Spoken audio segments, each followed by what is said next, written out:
Hello friends, स्वागत है आप सभी लोग का हमारे चैनल एग्जाम्स क्रैकर्स में।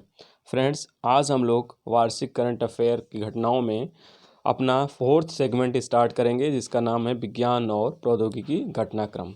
तो साइंस और टेक से जितने भी रिलेटेड साल भर के घटनाक्रम हैं उसको हम लोग यहाँ पे दो पार्ट में डिस्कस करेंगे। तो चलिए स्टार्ट करते हैं आज का वीडियो।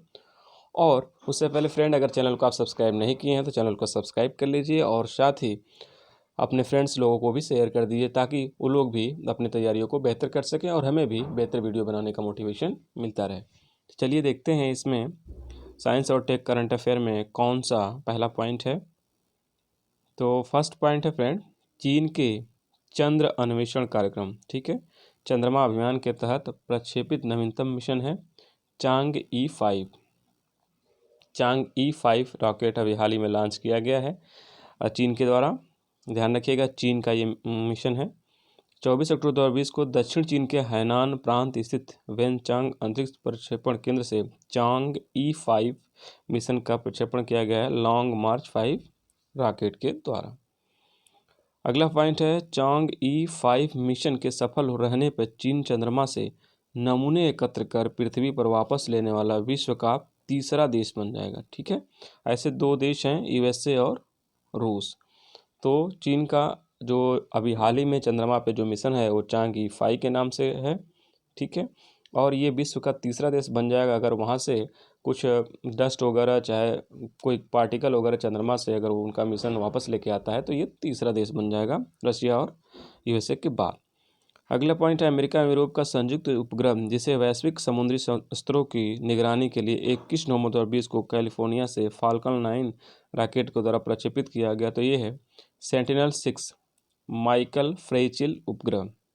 ये अमेरिका और यूरोप का संयुक्त उपग्रह है। ठीक है, तो समुद्री स्तरों की निगरानी के लिए छोड़ा गया, तो इसको याद रखिएगा, सेंटिनल-6 अमेरिका और यूरोप के संयुक्त ये योजना है।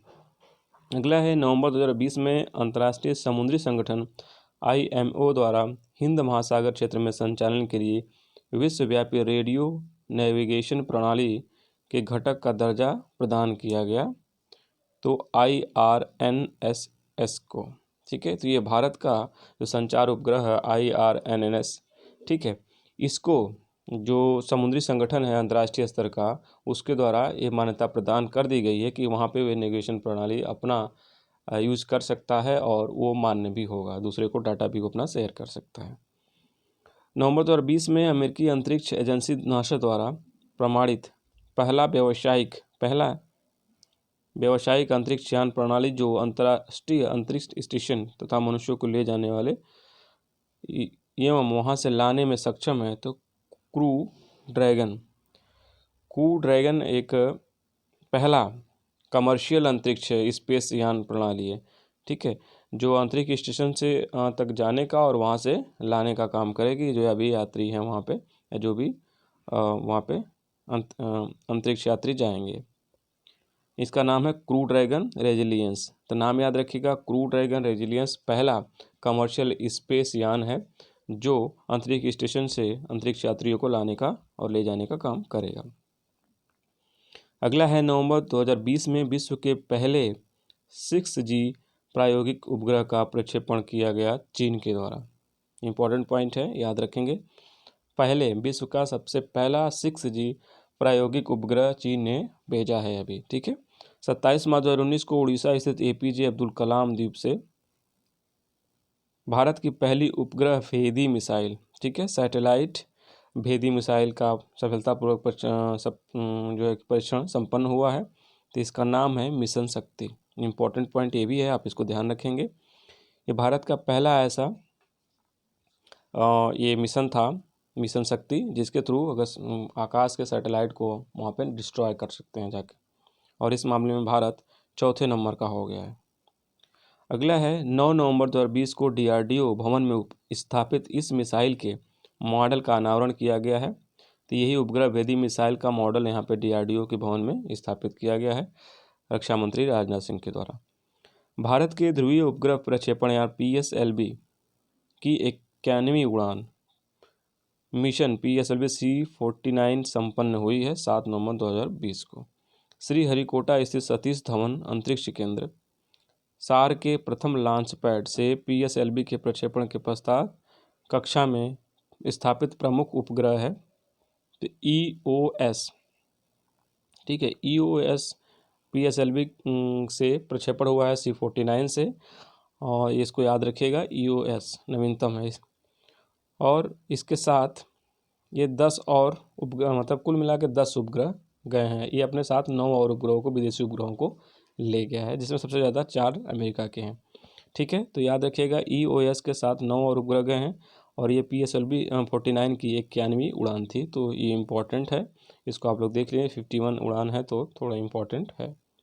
अगला पॉइंट देखते हैं, PSLV C49 द्वारा प्रक्षेपित विदेशी उपग्रहों की संख्या कितनी है? तो 9 है, हम लोग अभी डिस्कस कर चुके हैं। जैसे लिथुआनिया का 1 है, लग्जमबर्ग और अमेरिका के 4 उपग्रह हैं। ठीक है, तो इसमें दोनों हैं, लग्जमबर्ग अमेरिका के 4 और एक लिथुआनिया का 9 विदेशी उपग्रह है, और एक भारत का EOS। ठीक है, EOS क्या है? तो भू अवलोकन उपग्रह है। ठीक है, अर्थ ऑब्जर्वेशन सैटेलाइट है EOS का फुल फॉर्म भी आप ध्यान रख सकते हैं, अर्थ ऑब्जर्वेशन सैटेलाइट।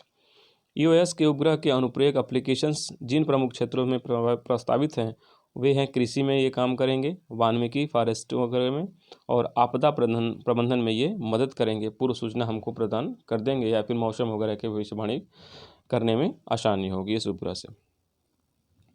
अगला पॉइंट है इसी में, PSLV C49 ध्रुवीय उपग्रह प्रक्षेपण यान के जिस संस्करण की दूसरी उड़ान थी वह है PSLV DL। अंतरिक्ष में जाने वाले भारतीय मूल की पहली महिला कल्पना चावला के सम्मान में NG-14 सिग्नस अंतरिक्ष यान को नाम दिया गया है SS कल्पना चावला। तो ये NG-14 याद रखिएगा, ये अंतरिक्ष यान है, और इसका नाम चेंज करके किया गया है SS कल्पना चावला, जो भारत की पहली महिला अंतरिक्ष यात्री रही हैं।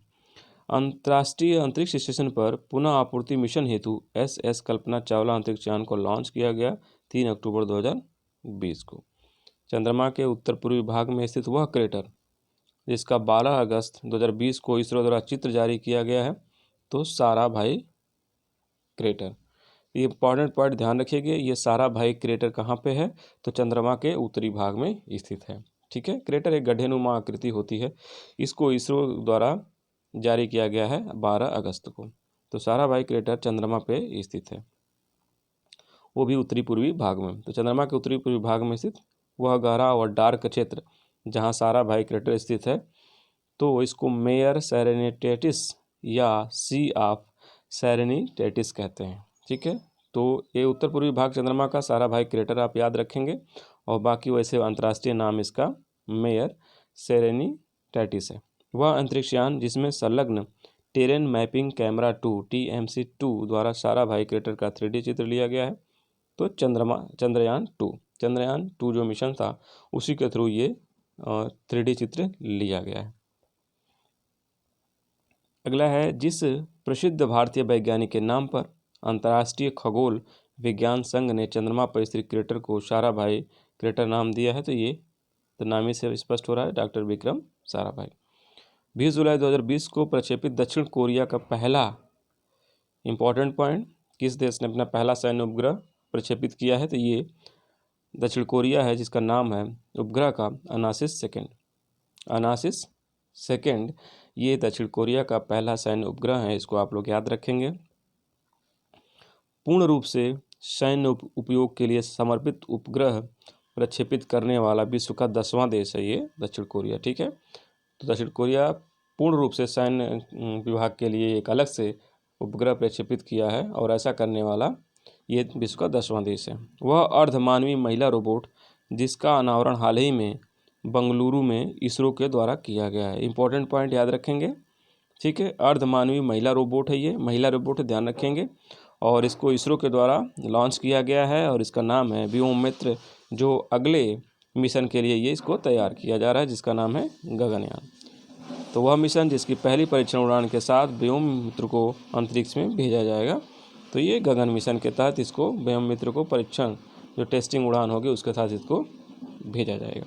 तो याद रखेंगे, दोनों पॉइंट इंपॉर्टेंट है। व्योममित्र गगनयान के लिए बनाया गया एक महिला रोबोट है। अगला है विश्व की पहली इम्पॉर्टेंट पॉइंट, पहली ह्यूमनॉइड रोबोट नागरिक जिसे सऊदी अरब ने नागरिकता प्रदान की है। इम्पॉर्टेंट पॉइंट और है फ्रेंड, ये सऊदी अरब ने पहला ऐसा एक रोबोट है जिसको अपने नागरिकता दी है, तो इसका नाम सोफिया है। ठीक है, सोफिया नाम की रोबोट को नागरिकता दी गई है सऊदी अरब के द्वारा, जो विश्व में ऐसी पहली घटना है, तो इसको इम्पॉर्टेंट है, याद रखेंगे आप लोग। सऊदी अरब सोफिया। पहली भारतीय निजी कंपनी जिसे 12 अगस्त 2020 को स्वदेशी रॉकेट इंजन रमन का सफल परीक्षण किया। ठीक है, स्वदेशी रॉकेट इंजन रमन, और इसमें इंपॉर्टेंट बात है कि ये निजी कंपनी है। ठीक है, ये प्राइवेट कंपनी है, इसलिए आप लोग याद रखेंगे। ठीक है, निजी कंपनी है, तो इसका नाम है Skyroot Aerospace. Skyroot Aerospace जो हैदराबाद में अवस्थित है, ये एक प्राइवेट कंपनी है जो स्पेस के क्षेत्र में काम करती है, और इसने स्वदेशी निर्मित एक रॉकेट इंजन का भी परीक्षण किया है जिसका नाम है रमन। स्काई रूट एरोस्पेस द्वारा विकसित रमन इंजन का नामकरण किया गया तो सीवी रमन के नाम पे। रमन इंजन को स्काई रूट एरोस्पेस द्वारा विकसित जिस प्रक्षेपण यान के ऊपरी चरण में संकलन किया जाएगा वह है विक्रम-1। वर्तमान में स्काई रूट एरोस्पेस द्वारा विक्रम श्रृंखला के जिन प्रक्षेपण यानों का विकास किया जा रहा है उसमें है विक्रम-1, विक्रम-2 और विक्रम-3। तो स्काई रूट के द्वारा विक्रम सीरीज पे काम किया जा रहा है, जिसमें तीनों सीरीज फर्स्ट, सेकेंड और थर्ड शामिल हैं, तो ये भी आप लोग ध्यान रखिएगा। स्काई रूट हैदराबाद में अवस्थित है और ये पहली निजी कंपनी है जिसने स्वदेशी तकनीक से रमन इंजन बनाया है। अगला पॉइंट है 30 जुलाई 2020 को अमेरिकी अंतरिक्ष एजेंसी नासा द्वारा मंगल मिशन 2020 के तहत जिस रोवर का प्रक्षेपण किया है तो ये है परसवेरेंस।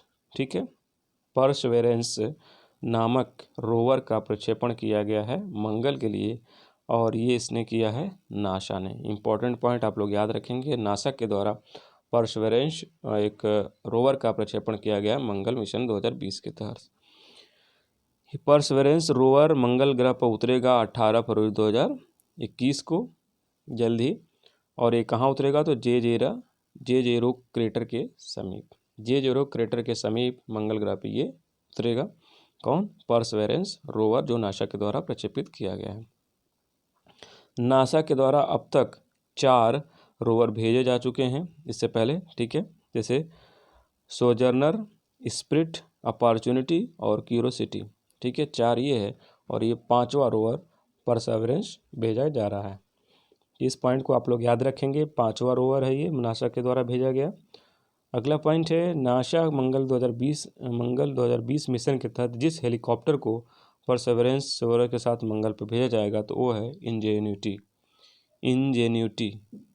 ये हेलीकॉप्टर है जो परसेवरेंस रोवर के साथ मंगल पे जाएगा, जे0 क्रेटर पे उतरेगा। अगला पॉइंट है 23 जुलाई 2020 को वेनचांग अंतरिक्ष लॉन्च केंद्र हैनान प्रांत चीन से प्रक्षेपित चीन का मंगल मिशन है तो तियानवेन फर्स्ट। इंपॉर्टेंट पॉइंट है फ्रेंड, इसको ध्यान रखिएगा। चीन के द्वारा प्रक्षेपित चीन मंगल मिशन है तियानवेन-1, और इसमें एक शामिल क्या है, एक ऑर्बिटर रहेगा, एक लैंडर रहेगा और एक रोवर रहेगा। इसमें 3 चीज़ें शामिल हैं तियानवेन-1 में। तियानवेन चाइना का मंगल मिशन है। ठीक है, अगला पॉइंट है वह देश जिसके पहले मंगल मिशन का सफलतापूर्वक प्रक्षेपण 20 जुलाई 2020 को तानेगाशिमा अंतरिक्ष केंद्र जापान से किया। ये यूएई है। यूएई ऐसा पहला अरब देश है जिसने पहले मंगल मिशन का प्रक्षेपण सफलतापूर्वक किया है। तो इम्पोर्टेंट पॉइंट है, इसको आप लोग याद रखेंगे। मंगल मिशन का प्रक्षेपण करने वाला पहला अरब देश यूएई है, संयुक्त अरब अमीरात। संयुक्त अरब अमीरात के पहले मंगल मिशन को नाम दिया गया होप प्रोब, तो नाम भी याद रखेंगे, इसका नाम था होप प्रोब। किसी पश्चिम एशियाई, अरब या मुस्लिम बहुल देश द्वारा मंगल ग्रह हेतु प्रक्षेपित पहला मिशन होप प्रोब है। देखिए, ये अरब के साथ साथ किसी भी अगर मुस्लिम बहुल देश के द्वारा भी किया गया पहला ये प्रक्षेपण था मंगल ग्रह पे, इसको आप लोग याद रखिएगा, होप प्रोब को यूएई के द्वारा। संयुक्त अरब अमीरात के प्रथम नैनो उपग्रह नाइफ वन किसका है तो ये यूएई का है, और 2017 में प्रक्षेपित किया गया था इसरो के द्वारा ही। अगला पॉइंट है, जून 2020 में केंद्रीय मंत्रिमंडल द्वारा लिए गए एक निर्णय के अनुसार निजी क्षेत्र को उपग्रह प्रक्षेपणों और उपग्रह आधारित सेवाओं में समान भागीदारी का अवसर प्रदान करने हेतु जिस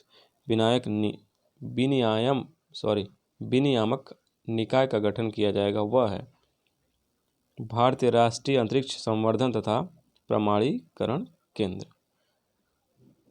अगला पॉइंट है, 22 अप्रैल 2020 को प्रक्षेपित ईरान का पहला सैन्य उपग्रह है, ठीक है, नूर फर्स्ट। तो पहला सैन्य उपग्रह ईरान का नूर फर्स्ट है। इससे पहले हम लोग सैन्य उपग्रह देखे थे पूर्णतः साउथ कोरिया का। तो ईरान का नूर वन है और साउथ कोरिया का भी हम लोग डिस्कस कर चुके हैं, तो उसका नाम आप लोग एक बार देख लीजिएगा। 6 जुलाई 2020 को प्रक्षेपित इजराइल का जासूसी उपग्रह है ओफेक 16। तो जासूसी उपग्रह इजराइल का ओफेक 16। भारत संचार उपग्रह जिसे 17 जनवरी 2020 को कौरू प्रक्षेपण बेस फ्रेंच गुयाना से प्रक्षेपित किया गया, तो GSAT-30। तो GSAT-30 का प्रक्षेपण कहाँ से किया गया, इस पॉइंट को आप लोग याद रखेंगे।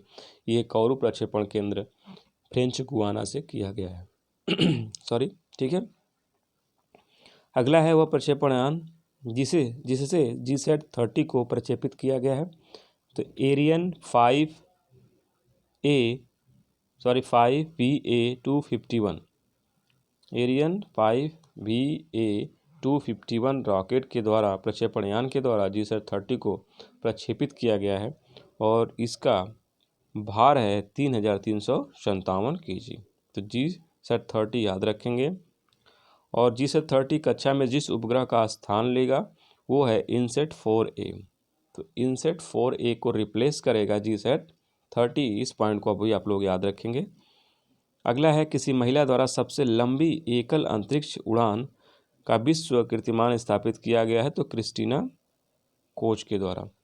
क्रिस्टीना कोच ऐसी महिला बन गई हैं जिन्होंने सबसे लंबी उड़ान भरी है अंतरिक्ष में 328 दिन के लिए। याद रखेंगे क्रिस्टीना कोच। अगला है, वर्तमान में नासा के जिस अंतरिक्ष यात्री के नाम एकल अंतरिक्षीय उड़ान के माध्यम से अंतरिक्ष में सर्वाधिक अवधि व्यतीत करने का विश्व रिकॉर्ड है, तो वह है स्कॉट केली। ठीक है, थोड़ा सा अलग पॉइंट है, देख लीजिए। नासा के जिस अंतरिक्ष यात्री के नाम एकल अंतरिक्षीय उड़ान के माध्यम से अंतरिक्ष में सर्वाधिक अवधि 340 दिन व्यतीत करने का विश्व रिकॉर्ड है, वो है स्कॉट केली। एक ही उड़ान में इन्होंने 340 दिन वहाँ पे बिताए हैं। 18 अक्टूबर 2019 को अमेरिकी अंतरिक्ष एजेंसी नासा द्वारा पहली बार अंतर्राष्ट्रीय अंतरिक्ष स्टेशन से केवल महिलाओं को स्पेस वॉक हेतु बाहर भेजा गया। इस ऐतिहासिक महिला स्पेस वॉक में शामिल महिला अंतरिक्ष यात्री हैं। स्पेस वॉक के लिए 2 महिलाओं को चुना गया नासा के द्वारा। ये हैं क्रिस्टीना कोच और जेसिका मीर। तो दोनों लोग को याद रखेंगे। पहली बार ऐसा हुआ है कि केवल महिलाएं इसमें गई हैं स्पेस वॉक के लिए, और वो भी 2 महिलाएं हैं, क्रिस्टीना कोच और जेसिका मीर। अगला पॉइंट है, 18 अक्टूबर 2019 को बिना किसी पुरुष की उपस्थिति में पहली बार केवल महिलाओं द्वारा की गई स्पेस वॉक में शामिल जेसिका मीर की यह पहली स्पेस वॉक थी। इस प्रकार जेसिका मीर स्पेस वॉक करने वाली 15वीं महिला हो गई हैं। अगला है, अल्टीमा थूले सबसे दूर स्थित ब्रह्मांडीय पिंड है जहां तक कोई अंतरिक्ष यान पहुंचा है। नवंबर 2019 में नासा द्वारा इसका पुनर्नामकरण किया गया है और इसका नया नाम है अरोकोथ। अरोकोथ हमारे ब्रह्मांड का सबसे दूर स्थित एक पिंड है जहाँ पे अभी तक कोई अंतरिक्ष यान पहुँचा है। ठीक है, तो मतलब हमारी जितनी अंतरिक्ष यान अभी तक मैक्सिमम डिस्टेंस तय किए हैं तो वो यही पिंड है, वहीं तक किए हैं, एरोकोथ जिसको कहा गया है, और पुराना नाम था अल्टीमा थूले। अगला पॉइंट है, अंतरिक्ष कचरे एवं अन्य खतरों से भारतीय अंतरिक्षीय परिसंपत्तियों की सुरक्षा को सुनिश्चित करने के उद्देश्य से भारतीय अंतरिक्ष अनुसंधान संगठन इसरो द्वारा प्रारंभ योजना है प्रोजेक्ट नेत्र। तो प्रोजेक्ट नेत्र किस लिए है फ्रेंड? तो ये है जो भारतीय अंतरिक्षीय परिसंपत्तियां एसेट्स हैं उनको सुरक्षा देने के लिए एक जो है कि योजना है प्रोजेक्ट नेत्र। उसके तहत जो भी अंतरिक्ष परिसंपत्तियाँ हैं, जैसे यान है, रॉकेट है, मिसाइल हैं, जो भी अंतरिक्ष वगैरह में से रिलेटेड हैं, उसको उनकी सुरक्षा के लिए, उनको रखरखाव, उनकी देखभाल के लिए। अगला पॉइंट है, वलयाकार सूर्य ग्रहण की घटना घटित हुई 26 दिसंबर 2019 को। चीन एवं ब्राज़ील द्वारा संयुक्त रूप से विकसित हुए, चीन व ब्राज़ील, जिसे 20 दिसंबर 2019 को उत्तरी चीन के सांगजी प्रांत स्थित ताइवान उपग्रह प्रक्षेपण केंद्र से प्रक्षेपित किया गया है। तो CBERS-4A चाइना ब्राज़ील अर्थ रिसोर्स सैटेलाइट, इसका फुल फॉर्म है। ठीक है, चाइना ब्राज़ील अर्थ रिसोर्स सैटेलाइट, ये चाइना और ब्राज़ील का संयुक्त रूप से विकसित उपग्रह है। ठीक है, इसको ध्यान रखिएगा। इथोपिया का पहला उपग्रह, जिसका प्रक्षेपण 20 दिसंबर 2019 को चीन के ताइवान उपग्रह प्रक्षेपण केंद्र से लॉन्ग मार्च 4B रॉकेट द्वारा किया गया था। ETRSS Ethiopia RSS remote sensing satellite 1। तो ETRSS जो है 1, ये इथोपिया का पहला उपग्रह है, तो ये इंपॉर्टेंट हो सकता है, तो आप लोग इसको याद रखेंगे। और उसका फुल फॉर्म है Ethiopian remote sensing satellite first. Bharat के ध्रुवीय उपग्रह प्रक्षेपण यान PSLV की 50वीं उड़ान संपन्न हुई है। हम लोग 91वीं उड़ान भी देख चुके हैं, जो EOS लेके गया था, यही PSLV 49। आप इसकी पीछ बैक वाली 50वीं देख लेते हैं। तो 11 दिसंबर 2019 को PSLV की 50वीं उड़ान के माध्यम से 10 उपग्रह यहाँ भी गए थे। ठीक है, दोनों में 10 उपग्रह शामिल हैं। तो हमारा 51 में 1 + 9 था। और इसमें देख लेते हैं PSLV की 50वीं उड़ान के माध्यम से भारतीय उपग्रह क्या था, रीसैट। याद रखेंगे, 50वीं और 91वीं में कंफ्यूज नहीं होना है आपको। इसमें रीसैट 2BR1 है 50वीं में, और उसमें EOS फर्स्ट था। ठीक है, तो दोनों में डिफरेंस आप याद रखेंगे, बस ये है कि सैटेलाइट की संख्या सेम है। अगला है 628 किग्रा वजनी रीसैट 2BR1 है, एक रडार इमेजिंग भू अवलोकन उपग्रह। ठीक है, तो रडार इमेजिंग भू अवलोकन उपग्रह है, और इसकी 50वीं उड़ान के माध्यम से विदेशी उपग्रहों की संख्या यहाँ भी कितनी है, 9 है। ठीक है, और इसके अलावा कौन सा देश है जिनमें शामिल किया गया है इनका, तो इजराइल का उपग्रह है, इटली का है, जापान का है और अमेरिका का है। ठीक है, ये 4 देश इसमें शामिल है।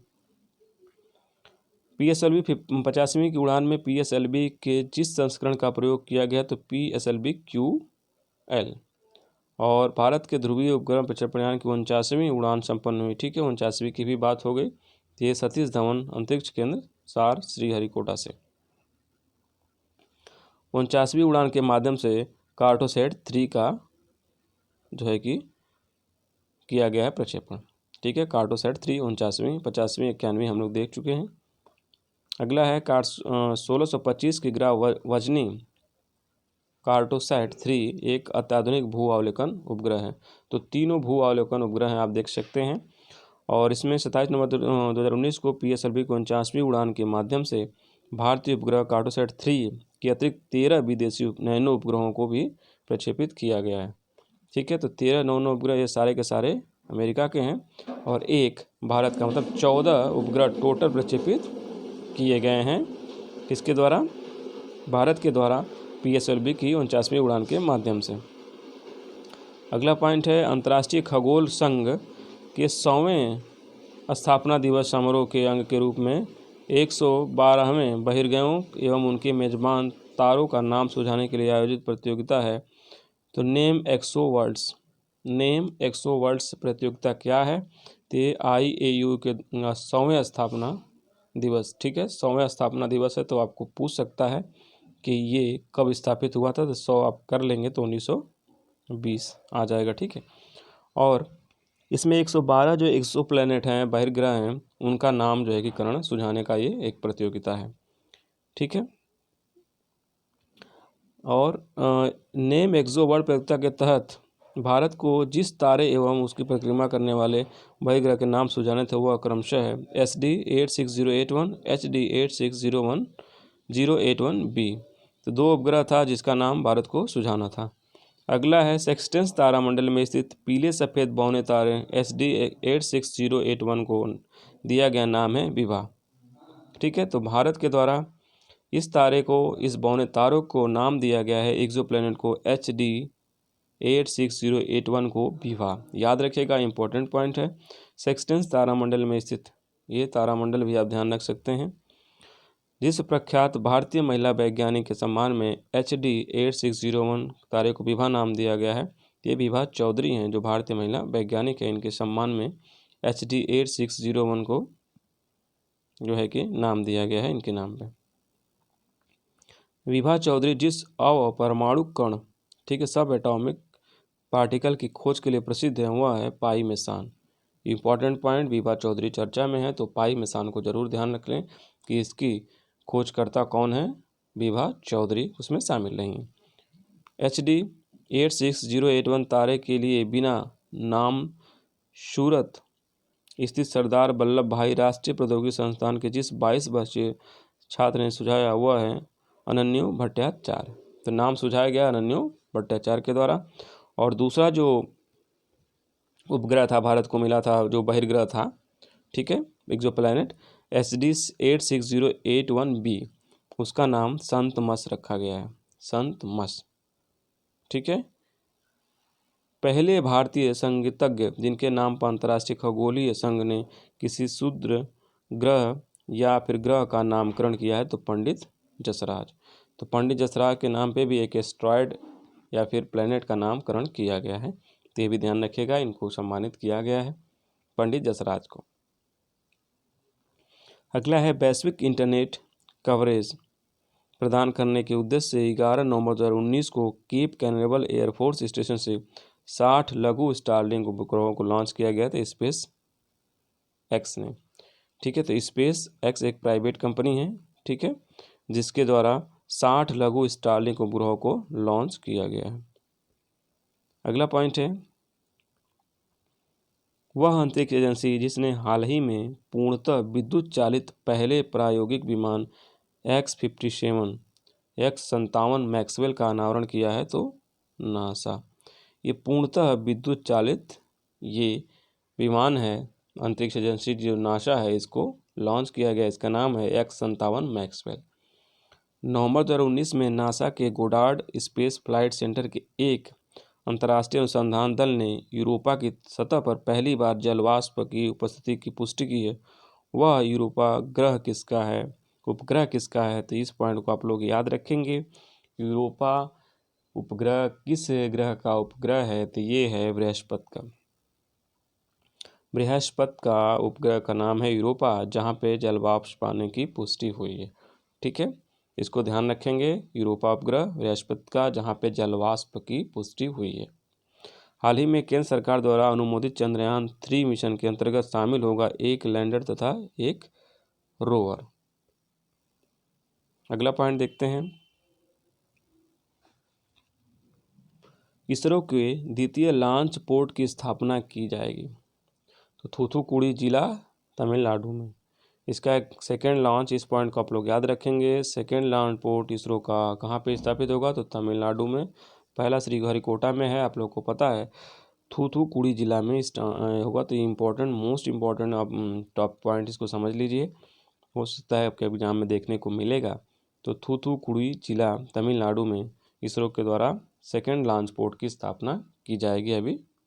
ठीक है, पृथ्वी के आयन मंडल के अध्ययन के लिए 10 अक्टूबर 2019 को अमेरिकी अंतरिक्ष एजेंसी नासा द्वारा प्रक्षेपित उपग्रह है आइकॉन आयोनोस्फीयर कनेक्शन एक्सप्लोरर, पृथ्वी के आयन मंडल के अध्ययन के लिए।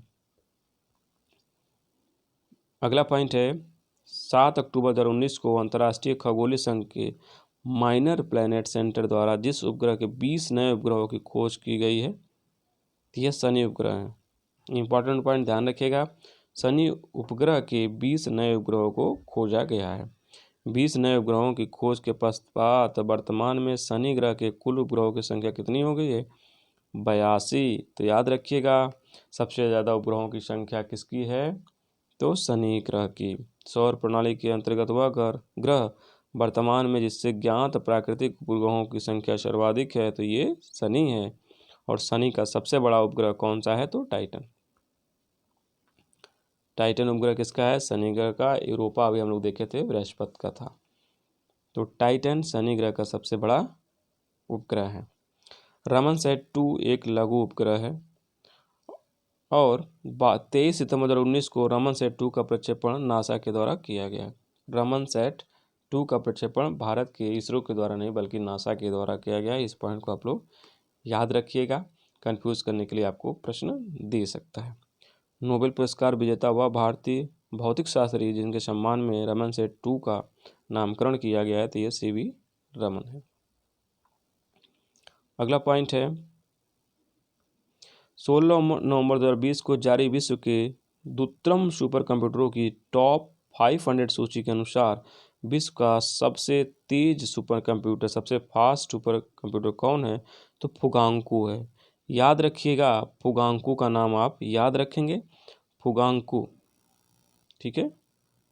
फुगांकू सुपर कंप्यूटर जो जापान का है, ये सबसे तेज चलने वाला सुपर कंप्यूटर है जिसकी स्पीड 442 पेटा फ्लॉप्स, ठीक है, पेटा फ्लॉप्स है, ठीक है, 442।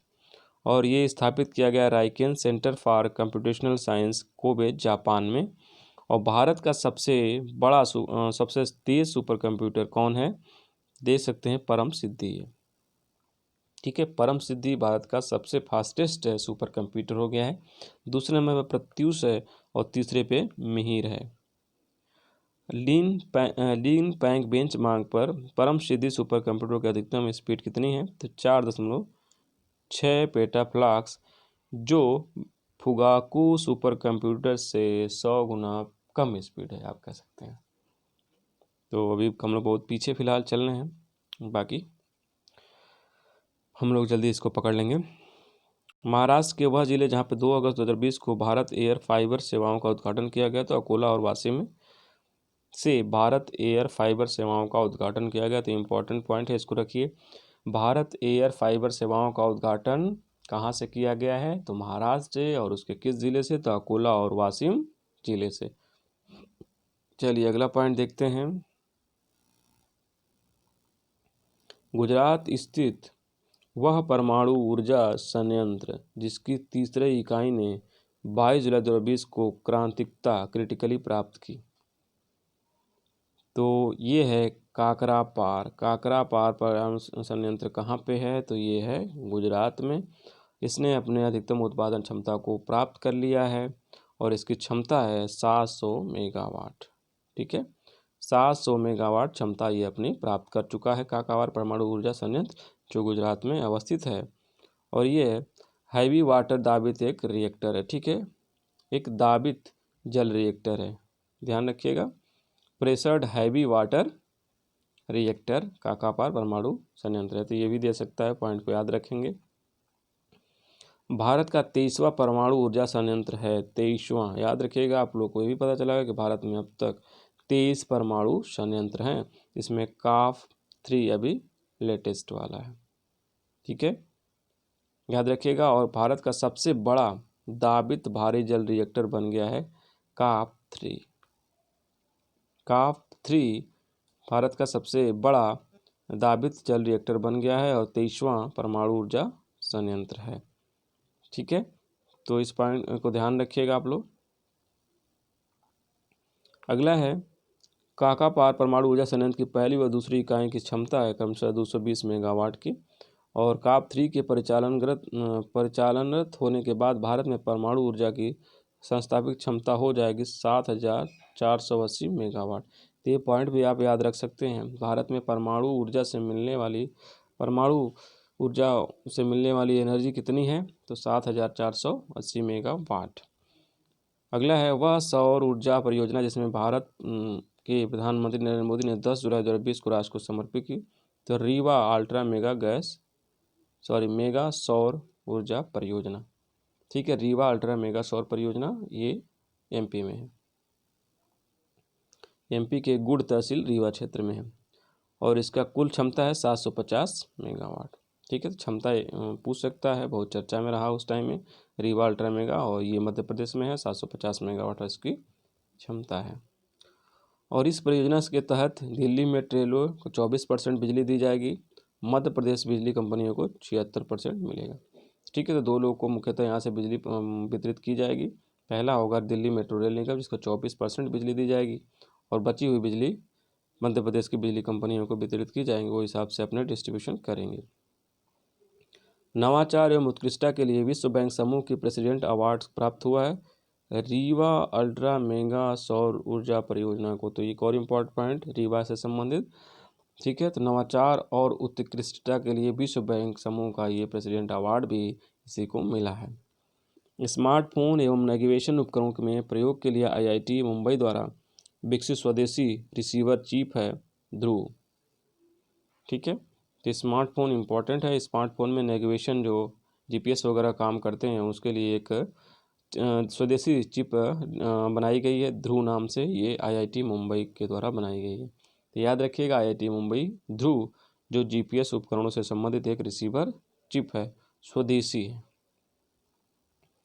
अगला है 5 जुलाई 2020 को उपराष्ट्रपति एम वेंकैया नायडू द्वारा आत्मनिर्भर भारत अभियान के तहत लॉन्च किया गया स्वदेशी सोशल मीडिया मोबाइल ऐप।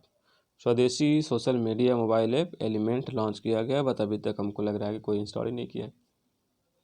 ठीक है, एलिमेंट्स ऐप को विकसित किया गया सुमेरी सॉफ्टवेयर सॉल्यूशन बेंगलुरु के द्वारा। तो ये चर्चा में रहा, तो इसको ध्यान रखिएगा। एलिमेंट्स ऐप है सोशल मीडिया का, और ये भारत का स्वदेशी ऐप है, और इसको सुमेरी सॉफ्टवेयर कंपनी के द्वारा लॉन्च किया गया है, जो बेंगलुरु में अवस्थित है। देश में वैज्ञानिक शोध की गति को तेज करने और विज्ञान के क्षेत्र में कार्य करने वाले मानव संसाधन को तैयार करने के उद्देश्य से प्रारंभ की गई योजना है एक्सेलरेट विकास योजना। ठीक है, एक्सेलरेट विकास योजना ये क्या है? एक्सेलरेट विज्ञान योजना को शुरू किया गया है विज्ञान और इंजीनियरिंग अनुसंधान बोर्ड के द्वारा, और इसके 2 प्रमुख घटक हैं अभ्यास और समूहन। वह शक्तिशाली ओजोन अवक्षयकारी रासायनिक पदार्थ जिसके प्रयोग को भारत ने 1 जनवरी 2020 तक चरणबद्ध तरीके से पूर्णतः समाप्त कर दिया। इम्पॉर्टेंट पॉइंट है, इसको याद रखेंगे। ठीक है, ओजोन को प्रभावित करने वाला, उसका क्षरण करने वाला रासायनिक पदार्थ को भारत ने 1 जनवरी 2020 को पूर्णतः बंद कर दिया, समाप्त कर दिया उसके उत्पादन को। तो CFC तो है, लेकिन HCFC है 141B, तो इसका नाम आप लोग ध्यान रखेंगे। इसको भारत सरकार ने 1 जनवरी को बंद कर दिया, जो ओजोन को प्रभावित करता है, ओजोन क्षेत्र को बढ़ाता है। इसका निर्माण कहाँ किया, इसका उपयोग कहाँ किया जाता था? तो फोम निर्माण। ठीक है, फोम निर्माण में अभिकर्ता एक एजेंट के रूप में काम करता था, और विलायक के रूप में, सॉल्वेंट के रूप में भी इसका प्रयोग किया जा रहा था SCFC 141B का। राष्ट्रीय सुपर कंप्यूटिंग मिशन का चरण 3 प्रारंभ हो रहा है। याद रखिएगा, राष्ट्रीय सुपर कंप्यूटिंग मिशन का ये चरण 3 है। एग्जाम में डायरेक्ट पूछ सकता है कि राष्ट्रीय सुपर कंप्यूटिंग मिशन का कौन सा चरण स्टार्ट हो रहा है जनवरी 2021 से, तो आपको बता देना है कि 3 स्टार्ट हो रहा है।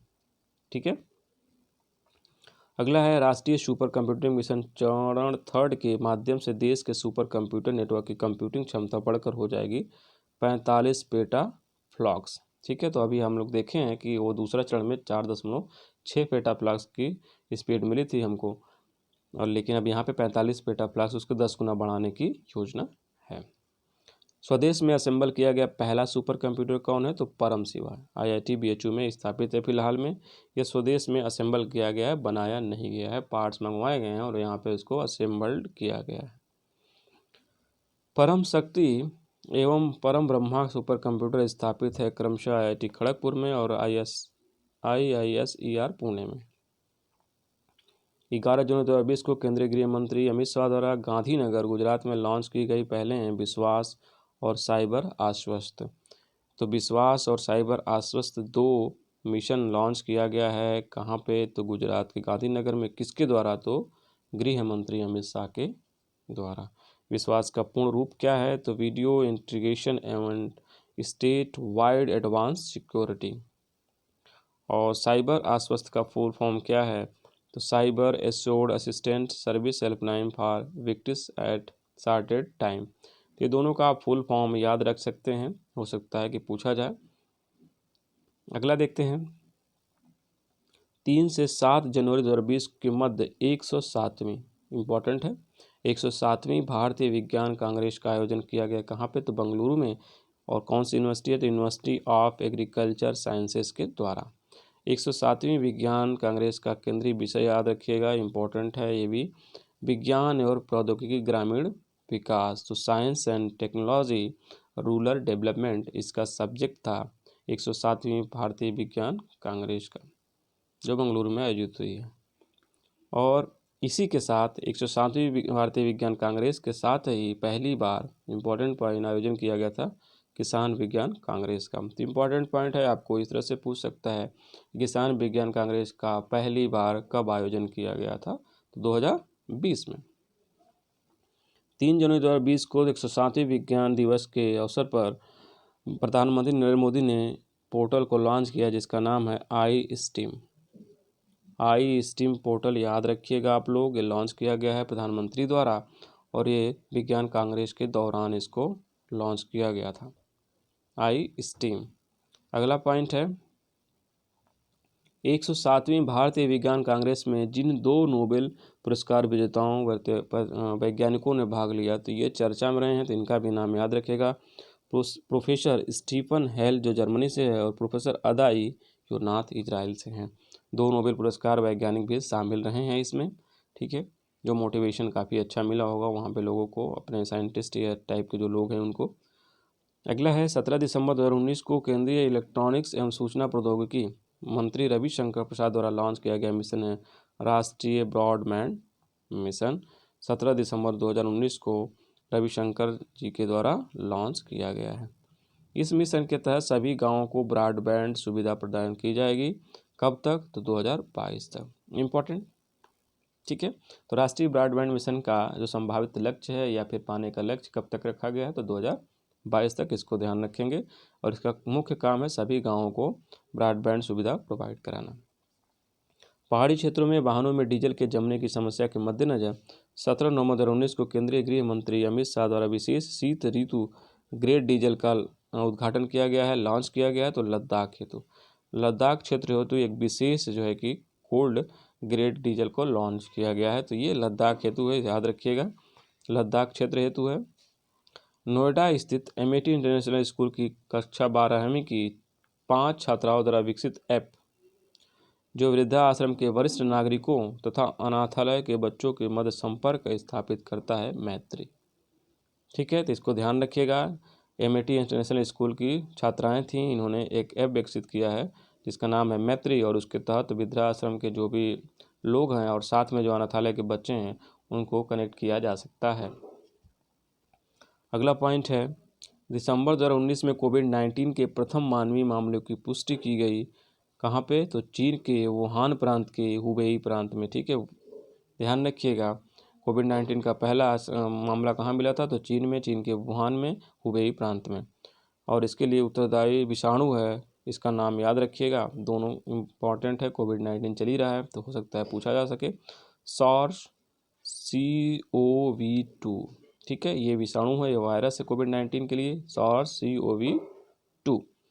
विश्व स्वास्थ्य संगठन ने कोविड-19 को वैश्विक महामारी 11 मार्च को घोषित किया था। 11 मार्च 2020 को इसको वैश्विक महामारी घोषित किया गया था विश्व स्वास्थ्य संगठन के द्वारा। भारत में पहली बार कोविड-19 के संक्रमण की पुष्टि की गई थी केरल में 30 जनवरी 2020 को, केरल में सबसे पहले इसकी पुष्टि की गई थी। कोविड-19 महामारी के दौरान भारत ने अमेरिका सहित कई अन्य देशों के जिन प्रमुख दवा की आपूर्ति कर रहा था वो हाइड्रोक्सीक्लोरोक्विन, नाम याद रखिएगा, बहुत चर्चा में रहा और ये भारत के पास काफ़ी मात्रा में उपलब्ध है, इसकी कई जगह इसकी आपूर्ति की जा रही है, हाइड्रोक्सीक्लोरोक्विन। अगला पॉइंट है भारत में कोविड-19 की जांच के लिए जिन 3 परीक्षण तकनीकों का प्रयोग किया गया वह RT-PCR, ट्रैनाथ, CBNET। भारत का प्रथम स्वदेशी कोविड-19 टीका कोवैक्सीन का विकास ICMR राष्ट्रीय विषाणु विज्ञान संस्थान के सहयोग से किया गया है भारत बायोटेक के द्वारा, ठीक है। तो भारत बायोटेक ICMR राष्ट्रीय विषाणु संस्थान के द्वारा कोवैक्सीन को बनाया गया। 11 अगस्त 2020 को विश्व के पहले पंजीकृत कोविड-19 टीके का पहला रूस में जो है कि इसको लॉन्च किया गया जिसका नाम है स्पुतनिक V, जो बाद में कोई साइड इफेक्ट दिखाने लगा, तो फिर भी ये पहला रजिस्टर्ड कोविड-19 टीका रूस के द्वारा बनाया गया। विश्व का पहला कृत्रिम उपग्रह जिसके नाम पर स्पुतनिक वी का नामकरण रखा गया, तो स्पुतनिक 1 के नाम पे। निमोनिया के इलाज के लिए स्वदेशी तकनीकी से विकसित पहला टीका है, तो न्यूमोकॉल पॉलीसैकेराइड्स कॉन्जुगेट टीका। ठीक है, तो ये स्वदेशी टीका है, तो इसको आप लोग ध्यान में रखिएगा। ठीक है, न्यूमोकॉकल पॉलीसैकेराइड्स कॉन्जुगेट टीका। निमोनिया के इलाज के लिए स्वदेशी तकनीक से विकसित पहला टीका हम लोग देख चुके हैं। अगला पॉइंट देखते हैं, न्यूमोकॉकल पॉलीसैकेराइड्स कॉन्जुगेट टीके का विकास किया गया है messrs serum institute of India private limited Pune के द्वारा। तो बहुत ही चर्चा में है सीरम इंस्टीट्यूट, आप लोग बिल्कुल इसका याद रखेंगे कहाँ पे अवस्थित है। कोविड-19 के क्षेत्र में भी ये बहुत एक्टिव है, और यहाँ पे आप देख सकते हैं न्यूमोनिया का टीका का भी इन्होंने विकास किया है। भारत के अतिरिक्त वह देश जहाँ पे न्यूमोकॉकल पॉलीसैकेराइड्स कॉन्जुगेट टीके का परीक्षण किया गया, तो गाम्बिया में भी किया गया है। स्ट्रेप्टोकॉकस निमोनिया या फिर न्यूमोकॉकस एक ग्राम पॉजिटिव जीवाणु है। ठीक है, तो ये उत्तरदायी है निमोनिया के लिए, तो स्ट्रेप्टोकॉकस का भी आप लोग याद रखेंगे, निमोनिया का एक जीवाणु है। अगला पॉइंट है, WHO दक्षिण पूर्व एशिया क्षेत्र के वह 2 देश जो जुलाई 2020 में खसरा और रूबेला से मुक्त हो गए हैं, तो श्रीलंका और मालदीव। इंपॉर्टेंट पॉइंट ध्यान रखिएगा, 2 इसमें रोगों से मुक्त हुए हैं, खसरा और रूबेला, दोनों को याद रखिएगा। दोनों का रोग का नाम भी पूछ सकता है कि श्रीलंका और मालदीव किस 2 रोगों से मुक्त हुए हैं, या फिर नाम दे देगा और 2 देशों का नाम पूछ लेगा, तो श्रीलंका और मालदीव, खसरा और रूबेला। विश्व स्वास्थ्य संगठन के दक्षिण पूर्व एशिया क्षेत्र में शामिल कुल सदस्य देश हैं, 11 देश हैं। अगला है, आधुनिक नर्सिंग व्यवस्था के संस्थापक वह ब्रिटिश समाज सुधारक जिनकी 200वीं जयंती वर्ष 2020 में WHO द्वारा मनाई जा रही है, तो ये फ्लोरेंस नाइटिंगेल हैं, जो आधुनिक नर्सिंग व्यवस्था का इनको जनक माना जाता है। ठीक है, तो ध्यान रखिएगा, फ्लोरेंस नाइटिंगेल ये महिला रही हैं, इनकी 200वीं जयंती मनाई जा रही है, जो नर्सिंग व्यवस्था का इनको संस्थापक माना जाता है और ब्रिटिश से संबंध रखती हैं। 200वीं जयंती मनाई जा रही है, याद रखिएगा। WHO द्वारा 2020 में मनाया जा रहा है उपचारिका एवं प्रशाविका वर्ष के रूप में। ठीक है, उपचारिका एवं प्रशाविका वर्ष के रूप में। अगला पॉइंट है, 31 दिसंबर 2019 को उपराष्ट्रपति एम वेंकैया नायडू द्वारा लॉन्च किया गया रोटा वायरस टीके का नाम है रोटावैक 5T। ठीक है, याद रखिएगा, रोटा वायरस के लिए नया टीका है रोटावैक 5T। इसका टीका का डिजाइन और विकास किया गया है भारत बायोटेक के द्वारा। भारत बायोटेक, याद रखिएगा, ये भी चर्चा में है, भारत बायोटेक के द्वारा इसका विकास किया गया है रोटा वायरस के टीके का। 16 नवंबर 2019 को केंद्रीय स्वास्थ्य और परिवार कल्याण मंत्रालय द्वारा इस रोग के नियंत्रण हेतु सांस अभियान को लॉन्च किया गया है, तो निमोनिया के नियंत्रण हेतु, जिसका टीका भी हम लोग देख चुके हैं कि लॉन्च हो गया है। तो 15 नवंबर 2019 को विश्व स्वास्थ्य संगठन द्वारा अनुमोदित टाइफाइड कॉन्जुगेट वैक्सीन को अपने नियमित प्रतिरक्षण कार्यक्रम में शामिल करने वाला विश्व का पहला देश बना है। तो देखिए, ये इंपॉर्टेंट पॉइंट है, ये पाकिस्तान है। ठीक है, तो WHO द्वारा एक टीका जो है कि टाइफाइड के लिए एक वैक्सीन को अनुमोदन किया गया था, तो उसको शामिल करने वाला पहला देश बना है पाकिस्तान। वह देश जिसने हाल ही में अल्जाइमर रोग के उपचार हेतु ओलिगोमैट नामक दवा के प्रयोग को स्वीकृति प्रदान की है, तो ये चीन है। 2019 को केंद्रीय स्वास्थ्य एवं परिवार कल्याण मंत्री डॉक्टर हर्षवर्धन द्वारा इस अस्पताल में रोबोटिक सर्जरी सुविधा को राष्ट्र को समर्पित किया गया है, तो सफदरगंज अस्पताल नई दिल्ली में। याद रखिएगा, रोबोटिक सर्जरी फैसिलिटी भारत में पहली बार स्टार्ट हुई है कहाँ पे, सफदरगंज अस्पताल नई दिल्ली में। अगला है, 9 नवंबर 2019 को केंद्रीय स्वास्थ्य एवं परिवार कल्याण मंत्री डॉक्टर हर्षवर्धन ने WHO India country cooperative strategy को लॉन्च किया है। यह रणनीति जिस अवधि हेतु केंद्रित है, तो 2019 से 2023। तो WHO India country cooperative strategy 2019 से 2023 तक चलेगी। 7 अक्टूबर 2019 को मुख्य स्वास्थ्य ओरल हेल्थ के संबंधित सूचनाओं और ज्ञान प्रसार पर केंद्र सरकार द्वारा लॉन्च किया गया पहला राष्ट्रीय डिजिटल मंच है ई दंत सेवा। तो मुख्य स्वास्थ्य से संबंधित, ओरल हेल्थ से संबंधित पहला कोई मंच है राष्ट्रीय स्तर पर, तो वो है ई दंत सेवा। 30 अक्टूबर 2019 को केंद्रीय स्वास्थ्य और परिवार कल्याण मंत्री हर्षवर्धन द्वारा जारी गई report national health profile report 2019।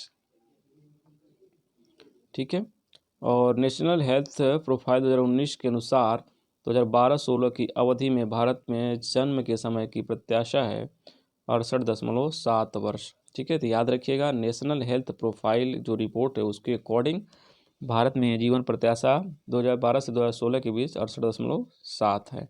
इसी के अनुसार 15 और 16 में भारत में कुल प्रजनन दर 2.3 रही है। ठीक है, अगला है नेशनल हेल्थ प्रोफाइल 2019 के अनुसार भारत में वर्ष 2017 में प्रति 1000 संख्या पर जन्म और मृत्यु दर क्रमशः है 20.2 और 6.3। याद रखिएगा जन्म दर 20.3 है 2 है और 6.3 मृत्यु दर है 1000 जनसंख्या पर, वही वर्ष 2017 में नेशनल हेल्थ प्रोफाइल 2019 के अकॉर्डिंग। नेशनल हेल्थ प्रोफाइल 2019 के अनुसार वर्ष 2017 में उत्तर प्रदेश में प्रति 1000 जनसंख्या पर जन्म और मृत्यु दर क्रमशः 25.9 और 6.7 है। अगला है नेशनल हेल्थ प्रोफाइल 2019 के अनुसार 15-16 में भारत के में जीडीपी के प्रतिशत के रूप में स्वास्थ्य पर सार्वजनिक खर्च है 1.02%, बेहद कम। ठीक है, इसके अनुसार 1.02% है, वैसे 2 से 3% है। भारत में काला अजार नामक रोग का कारक परजीवी है लिस्मेनिया डोडोनावानी। यह चर्चा में है काला ज्वार, इसका आप लोग ज़रूर याद रखेंगे परजीवी का नाम लिस्मेनिया। ये साइंस में भी पूछा जा सकता है कि काला ज्वार किस नाम परजीवी के द्वारा होता है। सितंबर 2019 में नवजात शिशुओं में होने वाले आनुवांशिक रोगों से निपटने के लिए केंद्र सरकार द्वारा लॉन्च पहल है उम्मीद पहल किसके लिए है? तो आनुवांशिक रोगों से निपटने के लिए केंद्र सरकार की पहल है उम्मीद। याद रखिएगा उम्मीद, आनुवांशिक रोगों से लड़ने के लिए पहल। तो फ्रेंड आज का वीडियो कैसा लगा कमेंट करके ज़रूर बताइए, साथ ही चैनल को सब्सक्राइब शेयर और बेल आइकन दबाना मत भूलिएगा। मिलते हैं फ्रेंड नेक्स्ट वीडियो में। इसके PDF के लिए आप हमारे टेलीग्राम चैनल को ज्वाइन कर सकते हैं। Thank you friends.